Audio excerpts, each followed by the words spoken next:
تو خواجہ حسن بصری رحمت اللہ علیہ، ہم کربلا سے گئے، ساری رات سفر کیا، دور کا سفر ہے بہت زیادہ. تو وہاں جب پہنچے تو میں نے ان سے باتیں کی، اللہ ہی پہنچائے گا، میں کون سا کہتا ہوں مجھے کشف القبور ہے، میں اللہ ہی پہنچائے گا. میں نے کہا میں نے آپ کے زندگی کے واقعات میں ایک چیز پڑھی ہے کہ آپ جب محفل جگاتے تھے اور محفل لگاتے تھے اور لوگوں کو اللہ کا نام اور کملی والے کا پیغام اور محمد آل محمد اصحاب محمد کی محبت یہ بتاتے تھے، تو آپ فرماتے تھے مجھے دیکھو. کیوں فرماتے تھے مجھے دیکھو؟ کتابوں میں لکھا ہے وہ فرماتے تھے کہ مجھے دیکھو میں تمہیں دیکھوں. فرماتے تھے یہ میں اس لیے کہتا ہوں کہ کیا پتا تمہاری نظر میں نور ہو جو مجھے مل جائے، اور کیا پتا اللہ مجھے ایسا بنا دے جو تمہیں مل جائے. بعض اوقات مجمع میں کوئی کامل ولی بیٹھا ہوتا ہے، اللہ کا درویش بیٹھا ہوتا ہے، کوئی ایسا سخی بیٹھا ہوتا ہے جس کی سخاوت یا جس کی ولایت یا جس کے سجدے یا جس کی دعائیں یا جس کی قربانی ایسی ہوتی ہے کہ وہ جس کو دیکھے، ایک نگاہ جو کامل دیکھے، ایک نگاہ جو کامل دیکھے، لکھاں بڑیاں تارے ہو، کامل کی ایک نگاہ لاکھوں ڈوبتوں کو کنارے مل جاتے ہیں. ایک نگاہ کامل کی. حسد ایک ایسی چیز ہے، حسد جس کا تعلق، جس کا واسطہ پڑتا ہے ہر اس بندے سے جس کو اللہ کچھ دے دے. وہ علم مل جائے، وہ مال مل جائے، وہ چیزیں مل جائے، وہ دولت مل جائے، وہ کوئی نعمت مل جائے، کوئی بھی ایسی چیز مل جائے، حسد اس کا پیچھا کرے. اچھا حسد کن لوگوں سے ہوتا ہے؟ من الجنت والناس. ایک سورۃ الناس کی بات آیت پڑھ رہا ہوں. من الجنت والناس، جنات سے بھی حسد ملے گا آپ کو اور انسانوں سے بھی حسد ملے گا. حضرت خواجہ حسن بصری رحمت اللہ علیہ کے پاس ایک بندہ آیا اور کہنے لگا حضرت میں حسد کا مارا ہوں، میرا علاج کر دیں. میں حسد کا مارا ہوں، میرا ساتھ دے دیں. فرمایا کس چیز کا حسد ہے؟ فرمایا آپ کی محفل کا حسد ہے، آپ کی نسبت کا حسد ہے. آپ خاموش ہو گئے. اور یہ حسد سن لینا آج ذرا، میں جو بیان کر رہا ہوں یہ شاید آج تک میں بیان نہ کر سکا، موضوع میں بات آئی ہی نہیں، آج پہلی دفعہ آ رہی ہے. میرا گمان ہے کہ آپ کی محفل کا حسد، آپ کی نسبت کا حسد. آپ خاموش رہے اور فرمائے گا تو سچ کہتا ہے، تو سچ کہتا ہے، تو سچ کہتا ہے. پھر فرمایا کاش کسی کو یہ معلوم ہو جائے کہ نسبتوں کے ساتھ بھی حسد ہوتا ہے، محفلوں کے ساتھ بھی حسد ہوتا ہے، کاش کسی کو معلوم ہو جائے. اور پھر اپنے بیان میں ایک بات فرمائی پوری انسانیت کے لیے اور قیامت تک آنے والوں کے لیے. فرمایا اگر اللہ پاک کسی محفل کی نسبت دے دے، جیسے تسبیح خانے کی محفل ہے، اللہ کسی مرشد کی نسبت دے دے جیسے میرے مرشد تھے، میں نہیں، میں تو ڈاکیا ہوں، ان کا پیغام پہنچا رہا ہوں. کسی بڑوں کی نسبت مل جائے تو فرمایا خیال کرنا تمہیں انسانوں کا حسد بکھائے گا، تمہیں جنات کا حسد بکھائے گا. اور اس کی واضح نشانیاں کیا ہوں گی؟ تو پوچھا واضح نشانیاں، خود سوال کیا، خود جواب دیا. واضح نشانیاں کیا ہوں گی؟ تمہیں اس ہستی، اس محفل، اس نظام کے بارے میں شک، وساوس، بدگمانیاں پیدا ہونا شروع ہو جائیں گے. شک، وساوس اور بدگمانیاں پیدا ہونا شروع ہو جائیں گی.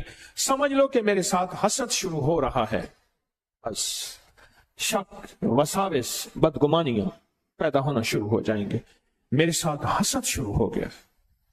میرے آقا سرور کونین صلی اللہ تعالی علیہ وسلم کے ساتھ جو وار ہوئے تھے، قاتلانہ حملے ہوئے، میرے حضور کی سیکیورٹی گارڈ تھے، حضور کی سیکیورٹی کرتے تھے. ایک وقت آیا کہ اللہ پاک نے فرمایا میرے حبیب ہم خود آپ کی حفاظت میں آ گئے ہیں، آپ اپنے سیکیورٹی گارڈ چھوڑ دیں. اس لیے قیامت تک وہ شخصیات جن کی سیکیورٹی گارڈ یا حفاظت کا نظام ہوتا ہے ان پہ ہم اعتراض نہ کریں، کیونکہ میرے حضور کے لیے بھی تھے اور ایسا کرنا جائز ہے، ایسا کرنا جائز ہے، اعتراض نہ کریں. جب حسد بڑھ جاتا ہے تو انہوں نے ہر وار کیا، مشرکین مکہ نے ہر وار کیے. جب حسد انتہا پہ پہنچا، آخری وار جادو کا تھا اور انہوں نے کیا اور جی بھر کے کیا. ایک شخص تھا، اس نے 2 عورتوں کو لگایا اور ایک روایت میں ہے 2 بیٹیاں تھیں دونوں، اور ان سے کہا کہ مجھے یہ شخص یعنی محمد صلی اللہ علیہ وسلم، ان کو سکون نہیں مل چاہیے، ان کو راحت نہیں چاہیے، مجھے یہ شخص سکون میں نہیں چاہیے. اور حضور کے بارے میں یہ، اور پھر ان دو عورتوں نے ایسا جادو کیا، ایسا جادو کیا، ایسا جادو کیا. تاریخ بتاتی ہے کہ وہ جادو تھا اور ہر دور میں ہوگا، ہر دور میں ہوگا. حسد کے ساتھ جادو چپکا ہوا ہے، حسد کے ساتھ جادو لگا ہوا ہے. دیکھو، نظر میں اثر ہے. ماں کی محبت کی نظر بچے پہ پڑتی ہے، روتا بچہ، سسکتا بچہ سکون میں آتا ہے. اور کینے کی نظر میں اثر ہے، بغض کی نظر میں اثر ہے، بدگمانی حسد کی نظر میں اثر ہے. یاد رکھیے گا، نظر میں اثر. یہ بتائیں، بلا بھوکا ہو اور گوشت ننگا ہو، پھر وہ چھوڑ دے گا؟ بلا بھوکا ہو اور گوشت ننگا ہو، چھوڑ دے گا؟ جنات کی نظریں ننگے گوشت پر، اور جنات کبھی نہیں چھوڑتے. پھر کیا ہوتا ہے؟ پھر طرح طرح کی بیماریاں، طرح طرح کی تکلیفیں، ڈپریشن، ٹینشن، انزائٹی، جھگڑے، ضد، طلاقیں، مسائل، مشکلات گھروں میں شروع ہوتے ہیں. وہ اصل میں جنات کی ننگے گوشت پہ نظر پڑی ہے. یہ بات کسی کو اگر سمجھ آ جائے تو. ہاں، حسد ہے، اور بہت زیادہ ہے، بہت زیادہ حسد ہے. ساسانی قبیلہ ایک بہت بڑا قبیلہ ہے، اس کے بادشاہ ہیں. میں سمرقند میں ان کے مزار پہ گیا. بہت بڑے بادشاہ ہیں. ان کی کنیزیں تھیں، خادمائیں تھیں محل میں. ایک کنیز جس کا حسن و جمال مشہور تھا، اور اس کے اندر صفات بھی بہت زیادہ تھیں، صفات بھی بہت زیادہ تھیں. اچانک بے ہوش ہو گئے، اور اتنا بے ہوش رہی کہ 5 راتیں گزر گئیں، اس کا ہوش نہ آئے. معالج سب تھک گئے، سب لوگ تھک گئے، اس کا ہوش نہ آئے. آخرکار ایک درویش آئے، انہوں نے اس کی چھوٹی انگلی پکڑ کے اس کا ناخن دبایا. اس کا ناخن دبانے کے بعد چھوڑا، پھر دبایا، پھر چھوڑا، پھر دبایا، پھر چھوڑا. تو فرمایا، اوہ، اس کو حسد کھا گیا، اس کو حسد کھا گیا. تو پوچھا، اس کا علاج کیا ہے؟ کہ موت. اس کا علاج صرف موت ہے. اور اسی بے ہوشی میں اس کے اندر کچھ نہیں جائے گا.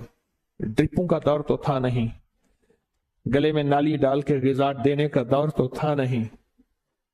ہر دور اس کے منہ میں غذائیں ڈال رہے تھے، لیکوڈ جو بھی ہے اس کے اندر جا رہی تھیں، جس کی وجہ سے 5 دن کی اس کی نبضیں چل رہی تھیں. لیکن یہ غذائیں کب تک؟ فرمایا، حسد اس کو کھا گیا. پھر فرمایا، ایسا کرو، اس کے ارد گرد بڑے گوشت کو اکٹھا کرو اور جانوروں کو ذبح کرو، اور اتنا جانور ذبح ہو کہ اس کے، آپ نے دیکھا ہوگا جانور کو نا ذبح کرتے ہوئے اس کی لہو سے، اس کے خون سے ایک خاص قسم کی بو اٹھتی ہے. خون کی بھی ایک بو ہوتی ہے ابتدائی، بعد میں خون کی بو بدل جاتی ہے، وہ اور بو ہوتی ہے، وہ بدبو ہوتی ہے.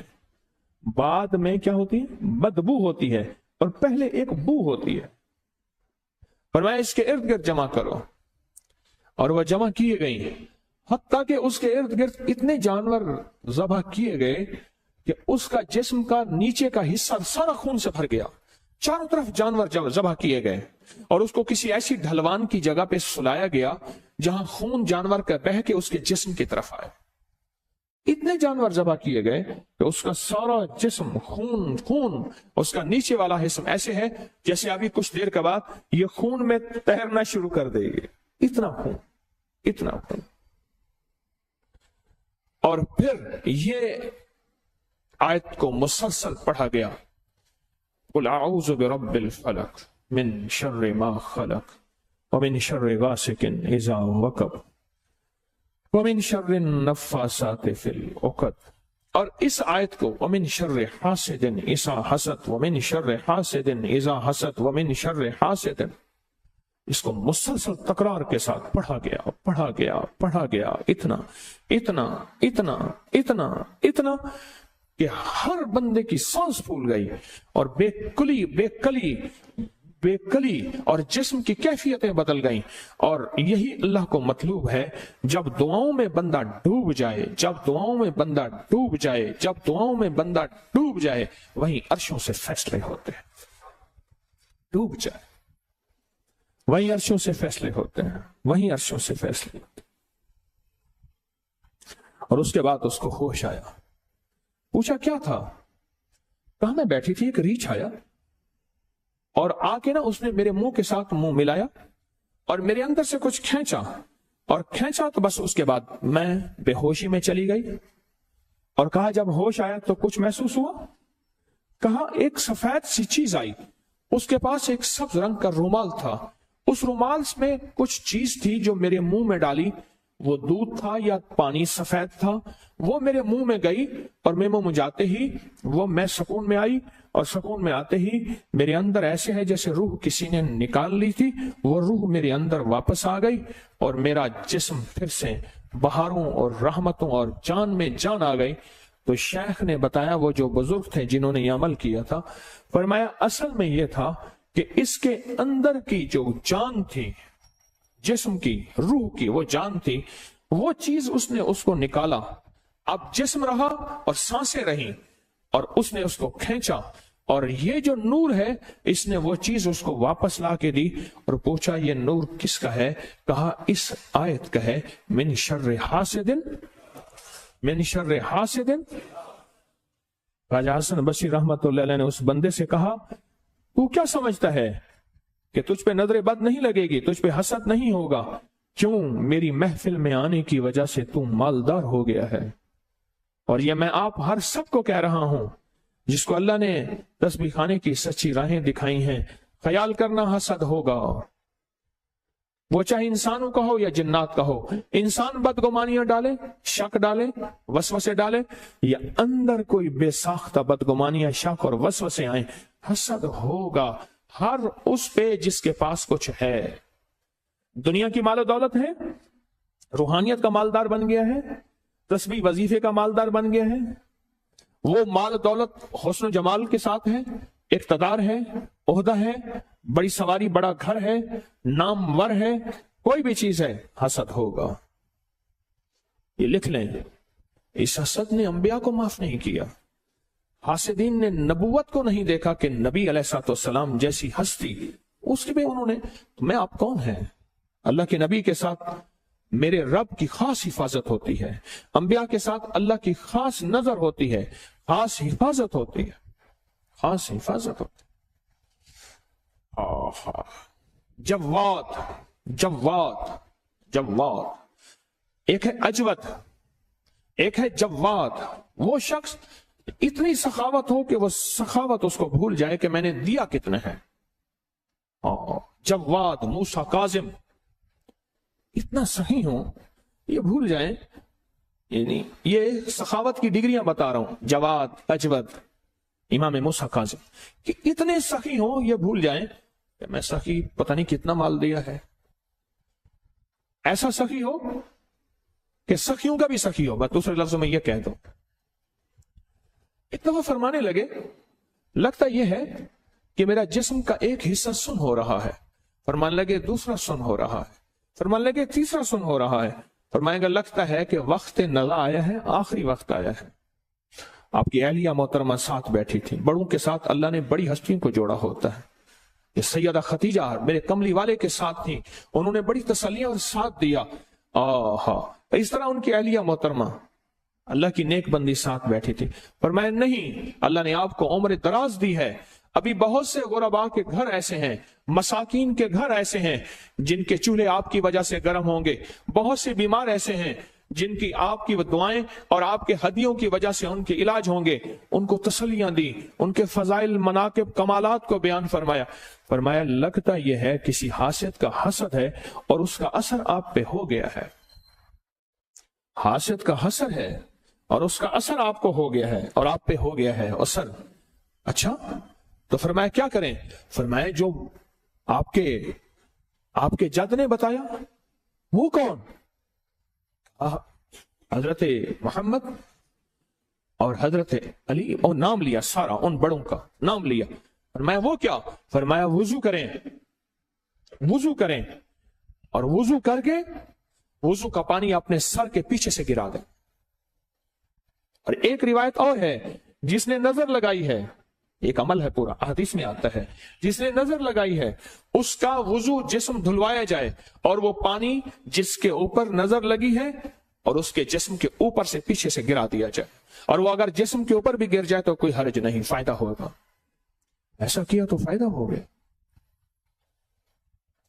پھر فرمانے لگے میں نے آج کے بعد اپنی زندگی کا معمول بنا لیا ہے کہ 2 تسبیح سورت فلق اور 2 تسبیح سورت ناس میں سوتے ہوئے کروں گا. 2 تسبیح سے مراد 200 دفعہ سورت فلق اور 200 دفعہ سورت ناس. اور ایک غلام بیٹھا تھا، انہوں نے کہا ضعفاء کے لیے بھی کوئی حصہ دیں، ضعفاء کے لیے جو کمزور ہیں.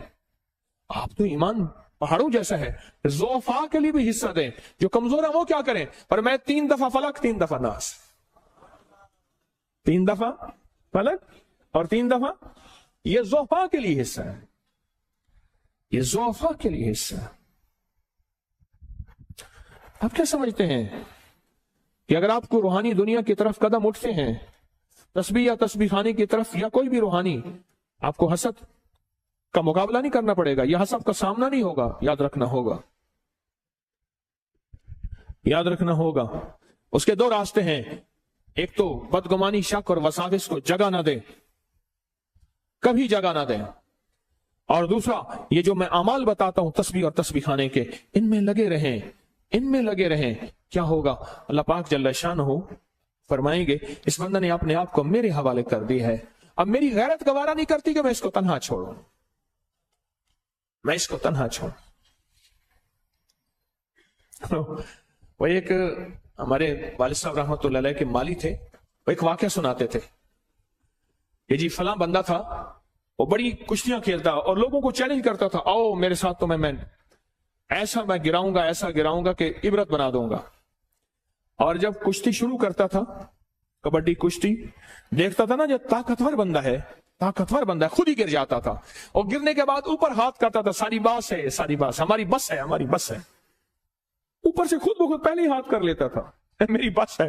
کہیں نہ ہو کہ ہڈیاں 2-4 توڑوا کے بیٹھ جاؤں اور یہ جو تھوڑی بہت بات بنی ہوئی ہے یہی ساری ختم ہو جائے. میں پہلے ہی کہہ دوں کہ مولا میری بس ہے. قل اعوذ برب الناس، بس مولا کل کہتے ہیں، اعوذ کہتے ہیں. اعوذ اصل میں کہتے ہیں، اعوذ بتاؤں کس کو کہتے ہیں؟ جب بندہ سخت دھوپ ہو اور ایک بدلی ہو، وہاں ٹھنڈی چھاؤں ہو اور اس بدلی کی چھاؤں میں آ جائے، ٹھیک، اس کو اعوذ کہتے ہیں. اور جہاں بارش ہو اور سخت سردی ہو اور بارش میں میرا جسم بھیگ بھی جائے گا اور وہ بیمار بھی کر دے گا، اور مجھے کوئی سائبان مل جائے اور میں اس سائبان کے نیچے آ جاؤں، تو اس کو اعوذ کہتے ہیں. اس کو کیا کہتے ہیں؟ اعوذ. اور پتھروں کی بارش ہو رہی ہو اور میرے پاس ڈھال ہو ایسی جو میرے جسم کو ڈھانک دے، اس کو اعوذ کہتے ہیں. پہلے دور میں نا منجنیق گولے پھینکتے تھے، میں نے دمشق میں اس دن دیکھی، ابھی میں شام میں گیا تو وہ گولے پھینکتے تھے، آگ کے گولے ہوتے تھے، دشمنوں پہ گولے، قلعے کے اندر گولے پھینکتے تھے. اور میرے پاس کوئی ایسی طاقتور ترین لوہے کی چھتری ہو، گولے گرے میرے سر پہ پر دور جا گرے، مجھے کچھ بھی نہ ہو، یہ اعوذ کے معنی میں آتا ہے. اور پھر گلاب کا عرق ہو اور ایک تالاب ہو اور میں گلاب کے عرق کے تالاب میں نہاؤں، اور اس کے بعد پھر مجھے کوئی میل، کچیل، بدبو، غلاظت، خباثت، نجاست نہ لگے، اور میرا جسم کا رواں رواں گلاب کے عرق میں مہکے، اور وہ جو غلاظت نجاست سے بچوں، اس کو تعوذ کہتے ہیں. اعوذ کہتے ہیں. یہ مفہوم بیان کر رہا ہوں، مفہوم. اعوذ کہتے ہیں. اور پھر انسان کوئی مقابلہ کرے اور دیکھے کہ میں مقابلے میں بے بس ہوں، جیسے وہ پہلوان کرتا تھا، اور فوراً اپنے آپ کو کسی طاقتور کے سپرد کر دے کہ اب میں آپ کے سپرد ہوں، آپ میرے مقابلے میں میرا ساتھ دیں، اس کو اعوذ کہتے ہیں. قل اعوذ برب الناس مالک الناس. تو مالک ہے، تو رب ہے، الہ ہے، الہ الناس. اللہ کی تعریفیں کر رہا. سنو غور سے. قل اعوذ برب الناس، رب الناس ایک، مالک الناس، الہ الناس. یہ اللہ کی حمد بیان کر رہا. مولا مجھے پتا ہے تو رب بھی ہے، تو مالک بھی ہے، تو الہ بھی ہے. اللہ پاک فرماتے ہیں بندہ چاہتا کیا ہے، میری تعریفیں کیوں کر رہا؟ تو اللہ پاک نے خود اس کا راستہ دیا. رب الناس مالک الناس الہ الناس من شر الوسواس الخناس. ایسے خناس، خناس کہتے ہیں پیچھے سے حملہ کرنے والا، بار بار حملہ کرنے والا. یہ حیدر کرار، کرار اسے کہتے ہیں پلٹ کے حملہ کرنے والا، اور پلٹ پلٹ کے حملہ کرنے والا، وار کرنے والا، اور ایسا وار کرنے والا جس کا ہر وار کامیاب ہو. کرار کے معنی یہ ہے، کرار کے معنی یہ ہے. اور فاتح کو کہتے ہیں کرار، حیدر کرار. خناس چھپ کے حملہ کرنے والا. اور من الجنت الذی یوسوس فی صدور الناس. ہاں وہ میرے دلوں کو پلٹ رہا ہے، میرے دلوں کے اندر وسوسے، شک، بدگمانیاں ڈال رہا ہے، روح کی دنیا کے بارے میں، من کی دنیا کے بارے میں، اور سچی محفلوں میں جاتا ہوں اس کے بارے میں. میرے دلوں میں وسوسے ڈال رہا ہے. من الجنت والناس، وہ جنوں میں سے بھی ہے اور انسانوں میں سے بھی ہے. اور جن سے مراد نظر نہ آنے والے وسوسے، دل میں اٹھنے والے شک، وسوسے، خیالات، بدگمانیاں. اور ناس کے معنی کوئی بندہ ایسا مل جائے، اوے کہاں پھنس گیا، کہاں چلا گیا، تیرا آج تک کوئی کام بنا بھی ہے. آپ کہیں کہ میرے ساتھ حسد نہیں ہوگا. پھر میری ایک منت ہے، اگر آپ کو اللہ نے کچھ نوازا ہے زندگی میں، کچھ نوازا ہے نا، تو پھر اپنے ساتھ ہتھیار ساتھ رکھیں، مسلح، اپنے ساتھ طاقتور چیزیں ساتھ رکھیں، اپنے ساتھ رکھیں.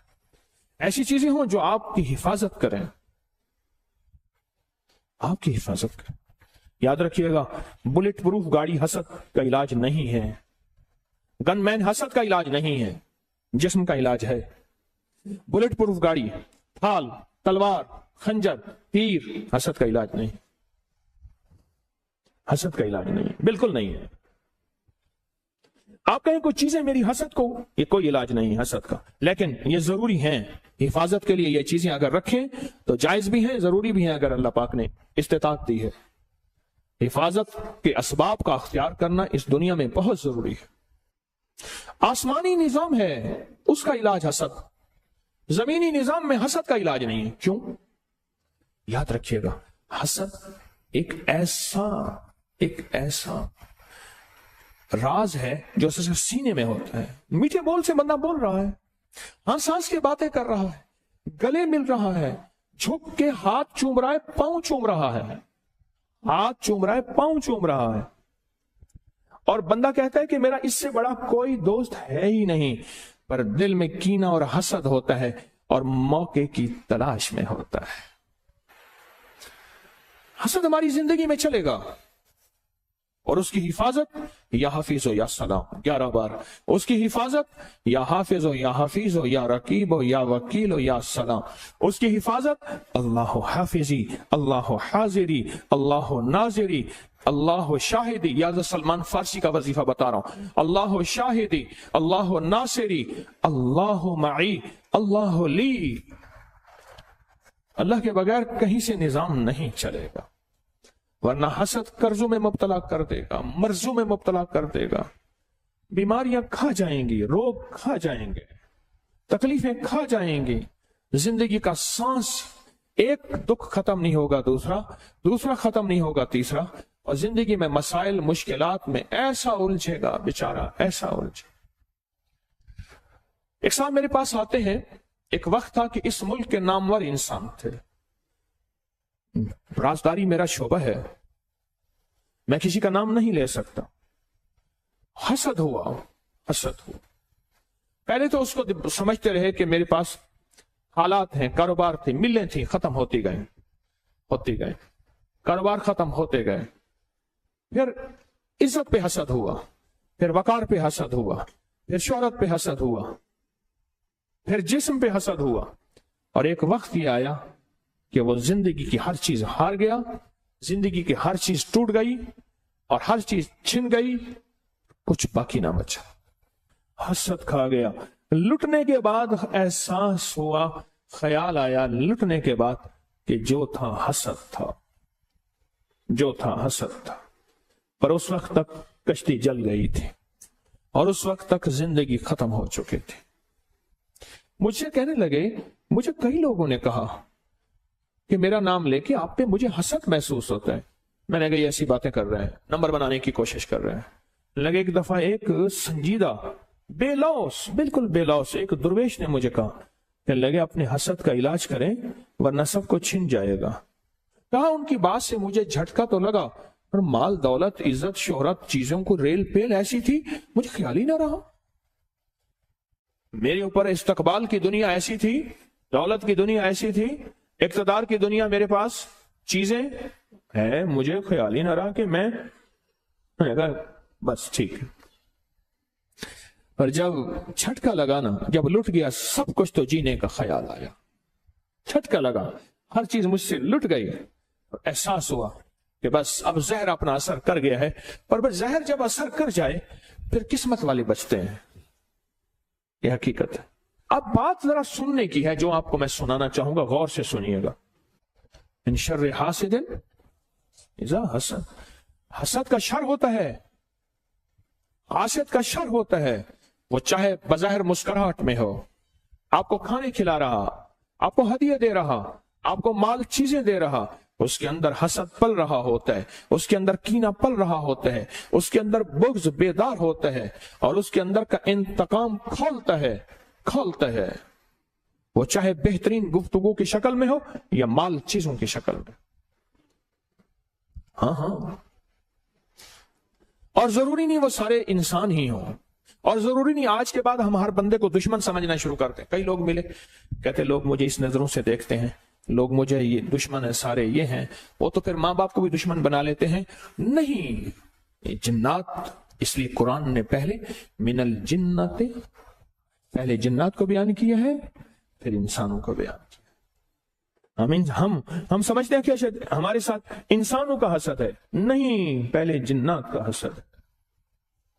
تیری زندگی میں سب سے پہلے جنات جو حسد کریں گے تجھے نیک مجالس اور نیک راہوں سے ہٹائیں گے, شک وسوسے بدگمانیاں ڈالیں گے اور مختلف شکلوں میں ڈالیں گے, مختلف شکلوں میں ڈالیں تاکہ تو نیک, اور پھر منہ سے نکلوائیں گے تبصروں کی شکل میں, اور منہ سے نکلوائیں گے مختلف بدگمانیوں کی شکل میں, تاکہ تو ان راہوں کو چھوڑ دے, ان راستوں کو چھوڑ دے.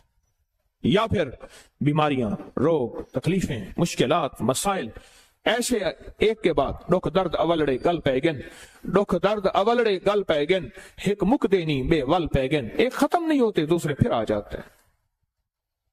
حسد, حسد, حسد کو سمجھا ہی کچھ نہیں ہم نے آج تک. میرا اللہ کہتا ہے کہ صرف میری پناہ میں آؤ گے تو اس کا علاج ہے, اس کے علاوہ میری پناہ کے علاوہ اس کا علاج ہی نہیں ہے دنیا میں. جو تو دنیا کی آخری, مائیکل جیکسن اس نے کہا کہ میں موت کا ہر تدبیر کروں گا, انہوں نے کہا موت کو میں شکست دینے کی ہر تدبیر کروں گا, اور اس نے موت کو شکست دینے کی ہر تدبیر کی, موت کو شکست دینے کی ہر تدبیر کی, اور موت کو شکست نہ دے سکا, حتیٰ کہ فطری زندگی بھی نہ پا سکا, مختصر زندگی میں یوں چلا گیا. زندگی میں جس چیز کو شکست دینی ہے اس کے آلات ہیں, اس کی چیزیں ہیں, پر یاد رکھیے گا حسد کو ہم شکست نہیں دے سکتے, حسد ہمارے بس میں نہیں ہے.